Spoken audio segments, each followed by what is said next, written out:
So, the provocative, playful title of this talk is Nurturing Faith to Abandon Hope.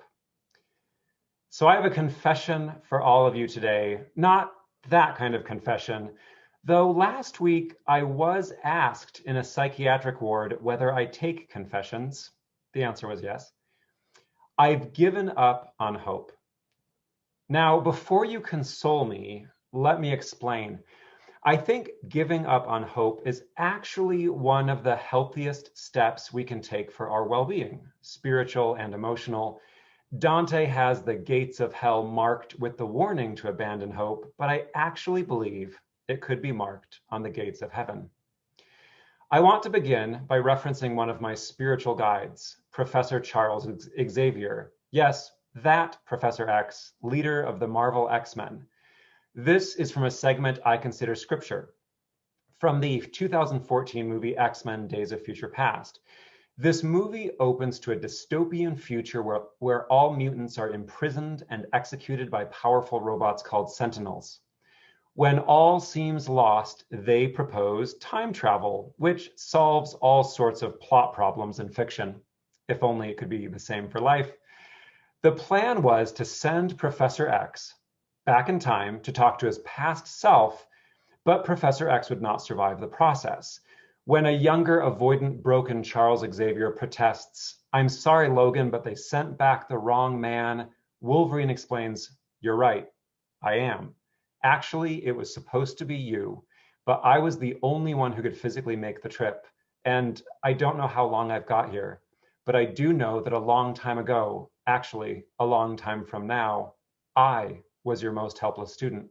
And you unlocked my mind. You showed me what I was. You showed me who I could be. I don't know how to do that for you. You're right. I don't, but I know someone who might. Look into my mind." A younger Charles Xavier then talks to his future self through the mind of Wolverine, the self in that lost future that they are questing to redeem. Charles laments, "I open my mind and it almost overwhelms me. So much pain." In response, his older self explains, "It's not their pain you're afraid of. It is yours, Charles. And as frightening as it may be, that pain will make you stronger. And if you allow yourself to feel it, embrace it, it will make you more powerful than you ever imagined. It's the greatest gift that we have, to bear their pain without breaking. And it comes from the most human part of us, hope."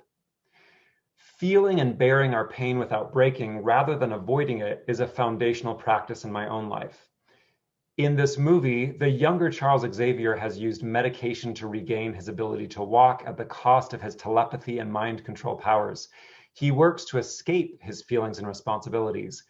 As I mentioned, Wolverine travels from a dark and doomed future to try to recruit the younger Professor X.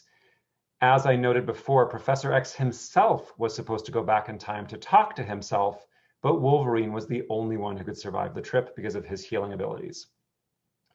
I have always been a big feeler. I'm hypersensitive, and my father was and brother is bipolar. And it has made all the difference for me to stop resisting the intensity of my feelings and instead focus on feeling as cleanly as possible. It helps me to focus on feeling clean pain, which for me involves naming my feelings as simply as possible, feeling and honoring them, companioning them, and letting go of the urge to resist the feelings, avoid the feelings, or tell stories about the feelings. One of my favorite summaries is our emotions are stories we tell about our feelings in our body. I make my feelings boring is a lighthearted way I describe the practice. Leaning into pain, remaining open to pain, rather than avoiding or escaping pain, has contributed to my growth and development more than any other practice, in addition to the rigorous truth-telling, which also involves leaning into discomfort. So it is perhaps ironic that I disagree with Professor X's secondary primary claim that hope is the source of our ability to bear pain without breaking. I find hope to be based in what is not real, and therefore is related to expectations that can lead to disappointment and devastation.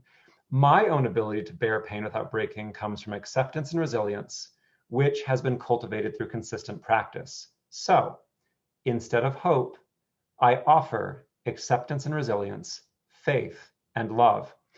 Before we put it down, I want to take a moment to praise hope. Hope is perfectly pleasant in everyday conversation. I hope you are well. I hope you have a good day. I hope you get that thing you want. In addition to easy conversation, hope can literally save lives. If hope is getting you through dark nights and hard days and long weeks, please don't let go. If hope is motivating you to work for your dreams, then by all means, hold on.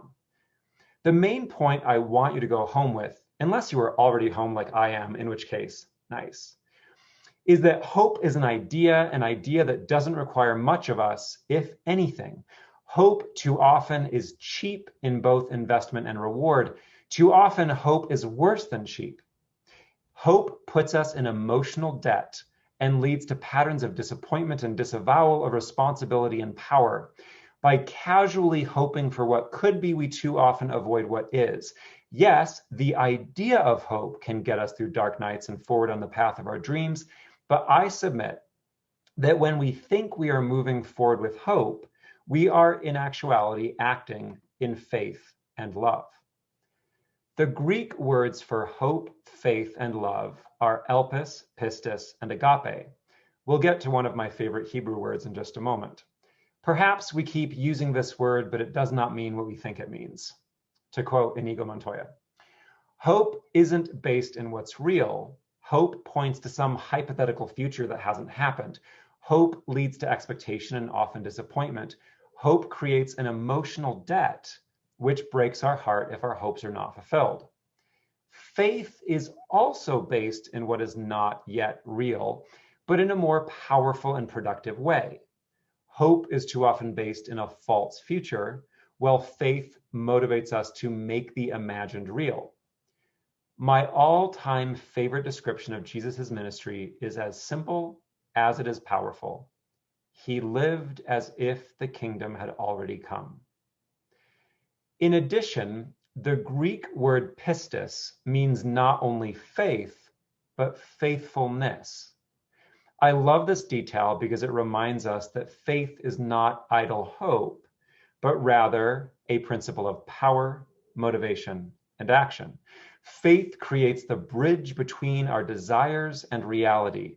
Faith is what motivates us to make our dreams real in our daily lives. Faith is what makes us, over time and with consistent practice, consistently faithful. And now for the greatest of these, love. Paul teaches a more excellent way and brings up the trinity of this topic: faith, hope, and love. What is love, besides the topic of my sermon next month? In a word, love is investment. Love is applied attention. Attention is the currency of consciousness. Love in action nurtures growth and wellness. Hope names what we wish for. Love nurtures what could be and applies the time and attention and resources to make what is beloved thrive. Faith motivates us to love. Love invests in what is real and cultivates flourishing of what could be. Let's talk about Bible words for love. One of the most poignant stories in the New Testament can only be understood in Greek. I also looked at J.R.R. Tolkien's notes in the margins of this passage in his Bible, which was an amazing experience. In John 21, which is actually an appendix to the fourth gospel written by someone else, Jesus and Peter are chatting over a fish breakfast. Jesus said to Simon Peter, "Simon, son of John, do you love me more than these?" He said to him, "Yes, Lord, you know that I love you." He said to him, "Feed my lambs." He said to him a second time, "Simon, son of John, do you love me?" He said to him, "Yes, Lord, you know that I love you." He said to him, "Tend my sheep." He said to him the third time, "Simon, son of John, do you love me?" Peter was grieved because he said to him the third time, "Do you love me?" And he said to him, "Lord, you know everything. You know that I love you." Jesus said to him, "Feed my sheep." With only love in the English, this passage doesn't make sense. Why is Peter so upset? Turns out learning the answer requires learning Greek. Don't worry, I've done that for you. Have to justify my graduate school tuition somehow. There are two verbs for love in this passage, phileo and agapeo. Phileo is the root of the word for the city of brotherly love, Philadelphia. Phileo means a friendly, companionate love, fondness. Agape is famous for describing unselfish, consummate love. Agape is the love that wants what is best for someone else, independent of how it impacts you. Let's read this passage again with phileo translated as fondness and agape translated as devotion. Jesus said to Simon Peter, "Simon, son of John, are you devoted to me more than to these?" He said to him, "Yes, Lord, you know that I'm fond of you." He said to him, "Feed my lambs." He said to him a second time, "Simon, son of John, are you devoted to me?" He said to him, "Yes, Lord, you know that I'm fond of you." He said to him, "Tend my sheep." He said to him the third time, "Simon, son of John, are you fond of me?" Peter was grieved because he said to him the third time, "Are you fond of me?" And he said to him, "Lord, you know everything. You know that I'm fond of you." Jesus said unto him, "Feed my sheep." Peter is grieved not because Jesus asks him thrice whether he loves him, but because the third time he targets his wording at Peter's level. And it is telling and poignant that even though Peter grieves, he does not change and responds with the same lower level of love. Jesus meets him where he is and asks for the love that version of Peter has to offer. Let's love as we can while we work toward loving at the highest level. Surprisingly, selfless love stems from self-centeredness. What I mean by that is our love to be sustainable should flow from ourselves. If we love others because of what others do for us, which tragically is the norm is that we love others because of what others do for us. We love how we feel when we are close to others.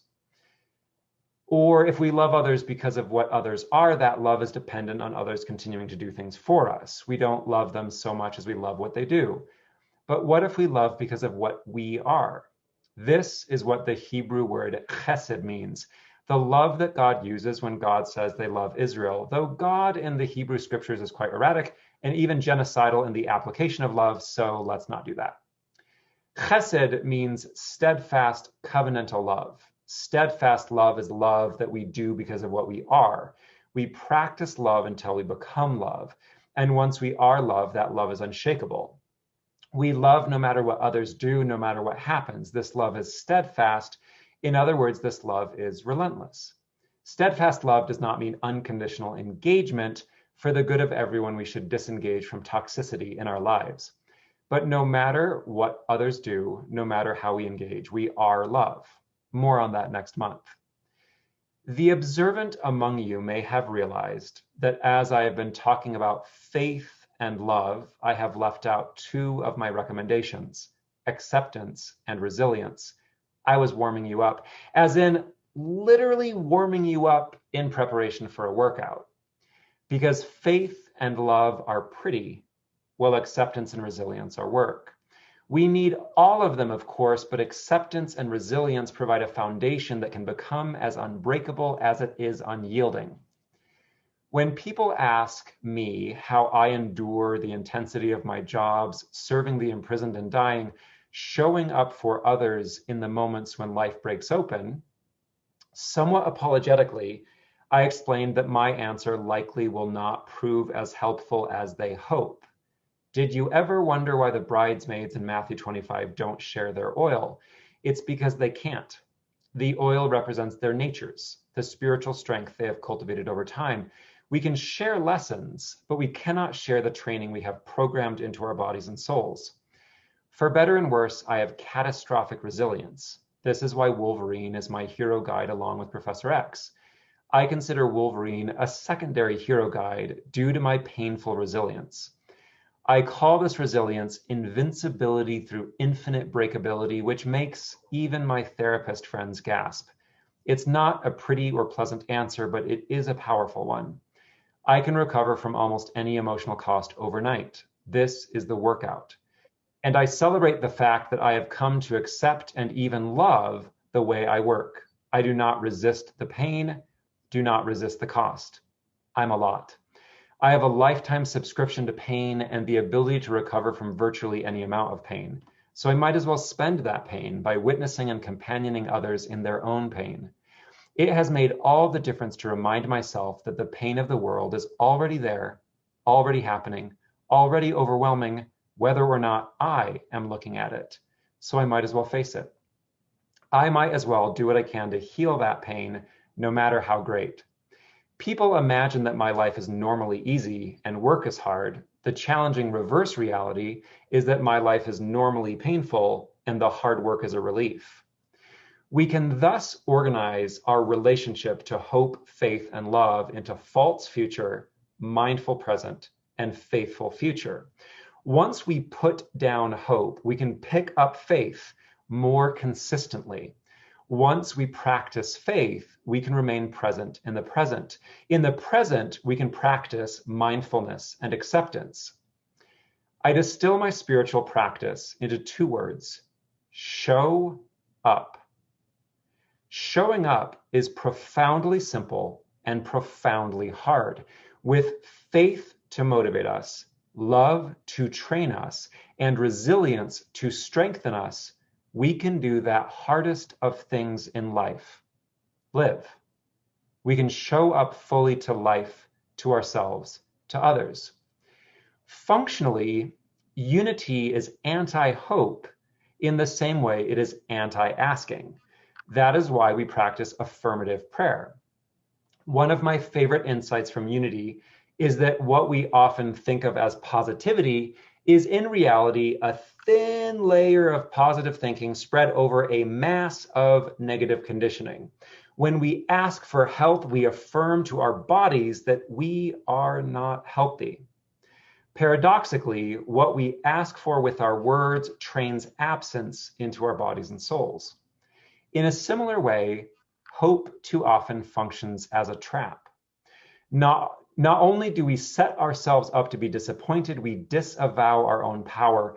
We can say, well, I guess it was just not meant to be, as easily as we earlier said, I sure hope this happens. Hope is wishful thinking, while faith is assurance. Hope is wistful, faith is foundational.